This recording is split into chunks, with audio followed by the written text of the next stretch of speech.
ማለዳ የመጣ ስታነቃኝ እንደምን አደራችሁ ክቡራትና ክቡራን የምፅዓቱ አዋጅ ነጋሪ አገልግሎት አድማጮቻችን፣ ሰላም ለእናንተ ይሁን።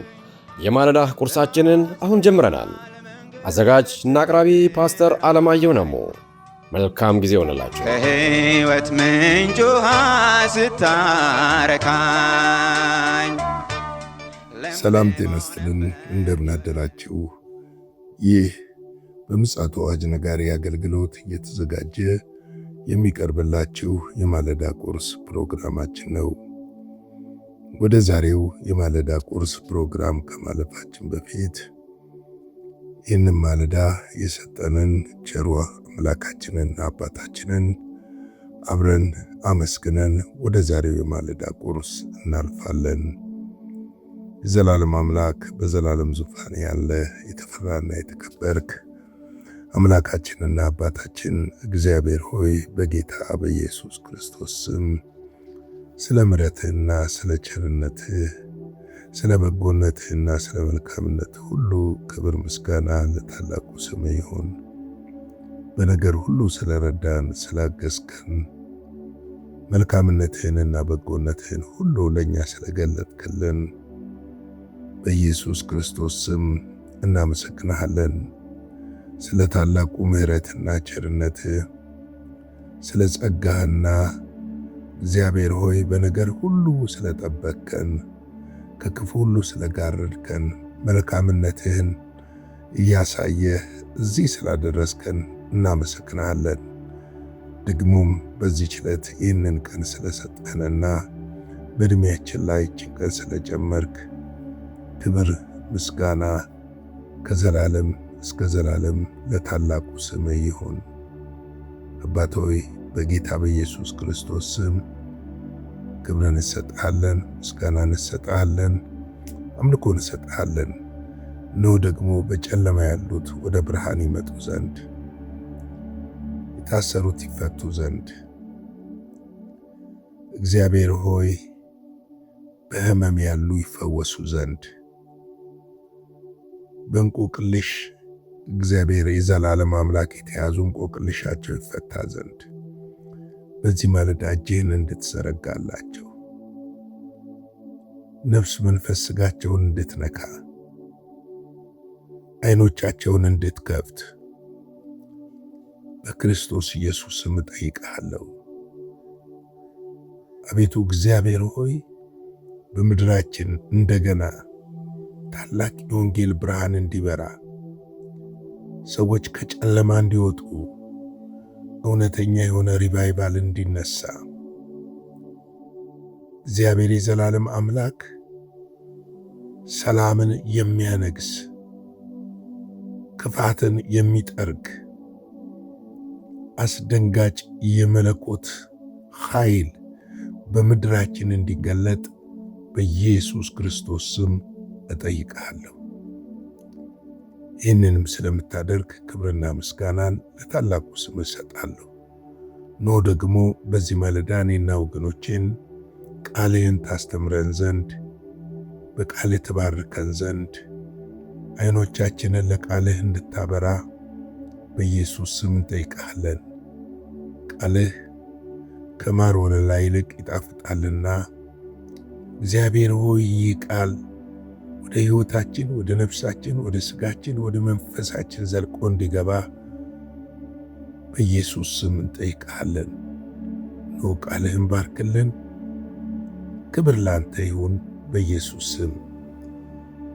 እንግዲህ እየተመለከትን ያለነው የኤፌሶንን መጽሐፍ ምዕራፍ 6 ነው። በትናንትናው ዕለት ቁጥር 19 እና 20 ነው የተመለከትነው። ወደ መጨረሻ ላይ 20 ላይ ስለ ወንጌል በሰንሰለት መልእክተኛ የሆንኩ ይላልና ጳውሎስ መልእክተኛ እንደሆነ የመልእክቱ ባለቤት እሱ እንዳልሆነ የመልእክቱ ባለቤት ጌታ እንደሆነ መልእክቱን በትክክል ማድረስ እንዲችል ደግሞ እንዲጸለይለት እንዲማለድለት ይጠይቃል። እንግዲህ የወንጌል ሰንሰለት ይላል። እንግዲህ ለወንጌል የተጠራ ሰው የወንጌል ሰው ነው። ወንጌልን ለብዙዎች የማድረስ ኃላፊነትና ግዴታም አለበት። ይህንንም ጳውሎስ በቆሮንቶስ ላይ ወንጌል ባልሰብክ ወዮልኝ እያለ ይናገራል። ምክንያቱም ኃላፊነት ስለተሰጠው መልእክቱ ስለተሰጠው ነው። መልእክተኛም ስለሆነ ነው። መልእክተኛ የሆነ ሰው የመልእክቱን ባለቤት ያከብራል። በመጀመሪያ የመልእክቱን ባለቤት ሲያከብር ደግሞ መልእክቱን በትክክለኛው ጊዜና በትክክለኛው ቦታ ማድረስ ይጀምራል ማለት ነው። እንግዲህ የመልእክቱ ባለቤት እኛ ካልሆን አደራ አለብን ማለት ነው። ያም መልእክቱን የሰጠን ሰው አምኖናል። ምክንያቱም ጳውሎስ ለጢሞቴዎስ በጻፈለት መልእክት ውስጥ ምን ይላል? ታማኝ አድርጎ ስለቆጠረኝ ለአገልግሎት ሾመኝ ይላል። ታማኝ አድርጎ ስለቆጠረኝ። መልእክት የሚሰጠው ሰው ታማኝ ሰው ነው። መልእክቱን በትክክለኛው ጊዜ ለትክክለኛው ቦታ ላይ ያደርሳል ተብሎ ስለሚታሰብ ነው። ስለዚህ ይሄ የተሰጠንን መልእክት፣ የወንጌል መልእክት፣ የእውነት መልእክት፣ የመዳን መልእክት ለሰው ልጆች ሁሉ ልናደርስ ተሰጥቶናልና ይህንን መልእክት የማድረስ ኃላፊነትም ግዴታም እንዳለብን ልናውቅ ያስፈልጋል እላለሁ። ሌላው የሚያነሳው እንግዲህ መናገር እንደሚገባኝ መናገር እንደሚገባኝ ሲል መናገር የሚገባን ነገር አለ ማለት ነው።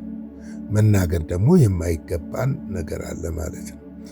ስንናገር ከራሳችን አይደለም። ከላይ እንዳነሳሁት ከራሳችን ከስሜታችን ከስጋችን ተነስተን ሳይሆን የምንናገረው የተቀበልነውን መልእክት ነው የምንናገረው። መልእክተኛው ተናገሩ ያለንን ነው የምንናገረው። መልእክተኛው አድርሱ ያለንን እንደሚገባ ራሱ መልእክቱን ስናስተላልፍ እንደሚገባ ማስተላለፍ አለብን። ቆርጠን አይደለም፣ ከራሳችን ስሜት ቀላቅለን አይደለም፣ ከምናየውና ከሚታየው ነገር ደባልቀን ሳይሆን የተነገረንን ያንን እውነት እንደሚገባ ልናደርስ ያስፈልጋል። ስለዚህ መናገር እንደሚገባኝ ሲል ብዙ ጊዜ ሰዎች መናገር የማይገባቸውን መድረክ ላይ እየተናገሩ የሶሻል ሚዲያ መሳለቂያ ሲሆኑና አንዳንድ ጊዜም አንገት የሚያስደፉ ነገሮች ሲደረጉ ስናይ ልባችን ያዝናል። ምክንያቱም የእግዚአብሔር እውነት ያ ስላልሆነ እንግዲህ የሰው ልጅ ለራሱ ክብር፣ ዝና፣ ለሆዱ አምላኩ ሲሆንበት የማይገቡ ነገሮችን እንደሚናገር ወይም ደግሞ ሰዎችን ደስ ለማሰኘት እንደሚናገር ወይም ደግሞ በሰዎች ዘንድ እውቅናንና ዝናን ክብር ለማግኘት እንደሚናገር እናውቃለን። ነገር ግን ያ አይጠቅምም። ለጊዜው ነው፣ የዘላለም አይደለም። ዛሬ ያጨበጨበልን ሰው ሁሉ ነገ ያጨበጭብልናል ማለት አይደለም። ኢየሱስ ክርስቶስን እንኳን ትናንት በመልእክቱ ሲደነቁበት የነበሩ፣ በመልእክቱ ሲገረሙበት የነበሩ፣ በእጁ የበሉ፣ ከእጁ የጠጡ፣ የተፈወሱ፣ ዓይናቸው የበራ፣ ለምጣቸው የነጻ፣ ከአንካሳነት የዳኑ፣ በብዙ ነገር ታምራቱን የተመለከቱ ሰዎች ወደ ኢየሩሳሌም ገብተው እኮ ስቀለው ነው ያሉት። ስቀለው፣ ይወገድ፣ ከምድረ ገጽ ይወገድ ነው ያሉት። ወገኔ ይወገድ ነው ያሉት። ያጨበጨበ ሁሉ እንዳጨበጨበልን ይቀጥላል ማለት ዘበት ነው። ለዚህ ነው እኮ ባከበሯችሁ ጊዜ ፍሩ ያለው መጽሐፍ ቅዱስ የሚነግረን። ባከበሯችሁ ጊዜ፣ ባወደሷችሁ ጊዜ፣ ባደመቋችሁ ጊዜ ልፈራ ያስፈልጋል። እከሌ እከሌ እከሌ እከሌ ሳር ቅጠሉ ሲል ታወቁ አይደለም። እግዚአብሔር ሞገስ ሰጠኝ ብለህ አታስብ። እንደሱ አይደለም። ያኔ ምድር ሲጠብህ ችግር አለ። መናገር የማይገባህን ትናገራለህ። አንዳንዴም አምላክ ሆነህ ልትቀመጥ ትፈልጋለህ። ለክርስቶስ የሚገባውን አምልኮና ስግደት መውሰድ ትፈልጋለህ። ስለዚህ ጥንቃቄ የሚያስፈልገው ይመስለኛል።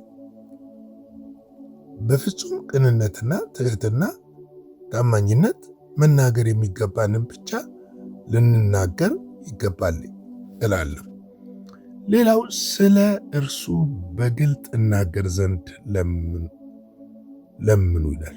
ስለማ ስለ ኢየሱስ ክርስቶስ በግልጥ ሳናድበሰብስ። በግልጥ መናገር ማለት የሌሎችን እምነት፣ አስተሳሰብ መጉዳት ማለት አይደለም። ስለ ክርስቶስ ብቻ በግልጥ ትናገራለህ። ሰው የመዳኑ ወንጌል ከደረሰ በኋላ ምርጫው ነው። የእግዚአብሔር ቃል እኮ የሚለው እውነትን በፍቅር ተናገሩ እንጂ የሚለው እውነትን በጥላቻ ተናገሩ አይደለም የሚለው። ሌላው ላይ ልንፈርድ እኛ አልተጠራንም። እኛ በመሰረቱ እኛ ፈራጆች አይደለንም። አንተ ሲኦል ትገባለህ፣ አንተ ገነት ትገባለህ የማለትም ስልጣን የለንም። ቃሉ የሚለውን ብቻ ነው መናገር የሚገባል። የክርስቶስ የእግዚአብሔር ልጅ የመጣበትን ዓላማ፣ የሞተበትን ዓላማ፣ ከሞት የተነሳበትን ዓላማ፣ ለእኛ በመስቀል ላይ የከፈለውን ነገር ያንን ነው መናገር የሚገባል። ሌላው ፍርድ የኛ አይደለም። ስለዚህ ነው በግልጥ እናገር ዘንድ። ስለ ክርስቶስ በግልጥ መናገር ማለት መሳደብ ማለት አይደለም። ይኸው እንትን ባትል ሲኦል ትወርዳለህ እንደሚሉት እንደዛ አይደለም። ጨዋነት የጎደለውና ብስለት የጎደለው ነው ይሄ። ስለዚህ ሰውን ስትወደው እኮ ሞቱን አትመኝም። ሰውን ስትወደው ውድቀቱን አትመኝም። ሰውን ስትወደው ጥፋቱን አትመኝም። ሰውን ስትወደው ምንድን ነው የምትመኝለት ስንል ሕይወት ነው፣ ሰላም ነው፣ በረከትን ነው የምትመኝለት። ስለዚህ በግልጥ መናገር ማለት የክርስቶስን እውነት ለሰዎች ሁሉ ማሳወቅ ነው። ያንን የክርስቶስን እውነት ሁሉ መናገር ነው። ስለዚህ ለዚህም ደግሞ ምን ያስፈልጋል? ጸሎት እንደሚያስፈልግ መጽሐፍ ቅዱስ በዚህ ስፍራ ራሱ ጳውሎስ ጸልዩልኝ፣ ምክንያቱም ያልተገለጠለትን እንዳይገልጥ ነው። ስላልተገለጠለት ነገር እንዳይናገር ነው። ጸልዩልኝ፣ እሱም በግልጥ እናገር ዘንድ ክርስቶስን ማለት ነው። እንግዲህ ልንጸልይም ያስፈልጋል። ቁጥር 21 ላይ ነገር ግን እናንተ ደግሞ እንዴት እንዳለሁ ኑሮዬን እንድታውቁ የተወደደ ወንድሜን በጌታ የታመነ አገልጋይ ቲቂዮስ ሁሉን ያስታውቃቸዋል ያለ። ቲቂዮስ በጳውሎስ ዘንድ የነበረ ነገር ግን ደግሞ ወደ ኤፌሶን የተላከ ሰው ነው። እሱ ምን ያደርጋላል? ኑሮዬን ይነግራችኋል፣ በጌታ ደግሞ የታመነ አገልጋይ ነው፣ ስለሱ ምስክርነት ይሰጣልና ኑሮዬን ምን ያደርጋል? ይነግራችኋል፣ እንድታውቁ፣ እንዴት እንዳለው እንድታውቁ። የተወደደ ወንድምን በጌታ የታመነ አገልጋይ ቲቂዮስ ሁሉን ያስታውቃችኋል ይላል። እንግዲህ በዛን ዘመን መልእክት ብቻ አይደለም ይዛችሁ የምትሄዱት፣ ስለዛ ስለ አገልጋዮችም መልካምነት የሚነገርበት ወቅትና ጊዜ እንደነበረ ነው መጽሐፍ ቅዱስ የሚነግረን። እንግዲህ የዛሬ ማለዳ የቁርሳችንን በዚህ አበቃለሁ። ላይክ፣ ሼር፣ ሰብስክራይብ በማድረግ እንግዲህ አገልግሎታችንንም በገንዘባችሁ ደግፉ። በጌታ ፍቅር አበረታታለሁ። እየደገፋችሁን ያላችሁ፣ ከጎናችን እየቆማችሁ ያላችሁ፣ ኮንቲኒስሊ የምትደግፉንም እያበረታታችሁ ያላችሁ፣ በኮሜንትም እግዚአብሔር አምላክ አብዝቶ ይባርካችሁ። እንግዲህ ስክሪኑ ላይ ባለው አካውንት ያቅማችሁን በልባችሁ እንዳሰባችሁትና እንዳፈቀዳችሁት በልግስና ደስ እያላችሁ አገልግሎታችንን ደግፉናለሁ። የጌታ ጸጋ ሰላም ለሁላችሁ ይብዛው እያልኩኝ አጭር ጸሎት ልጸልይና የዛሬን የማለዳ ቁርስ እገታለሁ። የዘላለም አምላክ እግዚአብሔር ሆይ ስላስተማርከን ስለዚህ መልካም ቃልና ስላንተ እግዚአብሔር የዘላለም አምላክ እውነቱን እንድንናገር በግልጥ እንድንናገር እውነተኛ መልእክተኞች እንደሆን እግዚአብሔር ሆይ ስለ ወንጌል አደራ የተቀበልን መሆናችንን እንድናውቅ ስለረዳን፣ ስለነገርከን፣ ስለመከርከን ስለዚህ ትልቅ ቃል እናመሰግናለን። ቃልህ አሁንም በሕይወታችን እንዲሰራ ጸጋና ኃይልህ ያግዘን። ነው ደግሞ ቀሪውን ጊዜ ባርክልን፣ ከክፉ ሁሉ ጠብቀን፣ በደም ሸፍነን፣ በጌታ በኢየሱስ ስም አሜን።